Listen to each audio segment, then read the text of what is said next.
এই শহরের মায়া ত্যাগ করে যখন আমরা এই অরণ্যের মাঝে আসি, এই পর্বতের মাঝে আসি, তখন যেন এক হারিয়ে যাওয়া কাজ করে, হারিয়ে যাওয়া পর্বতের মায়া।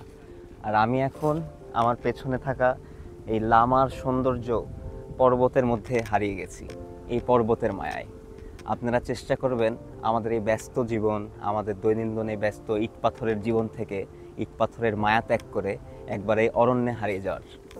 অবশ্যই আপনাকে এই অরণ্যে হারিয়ে যাওয়ার মতো মনোভাব নিয়ে এই অরণ্যে আসতে হবে। তাহলে আপনি উপলব্ধি করবেন নিজেকে, এই জীবনে বেঁচে থাকার অর্থটা কি সেইটা। আশা করি এই বান্দরবন, এই লামা এবং এই বাংলাদেশের সৌন্দর্য আপনি উপভোগ করতে পারবেন। দেখা হবে আবার কোনো এক অরণ্যে, কোনো এক জঙ্গলে, কোনো এক পাহাড়ে, কোনো এক সমুদ্রে। ভালো থাকুন, দেখা হচ্ছে পরবর্তী কোনো ব্লগে।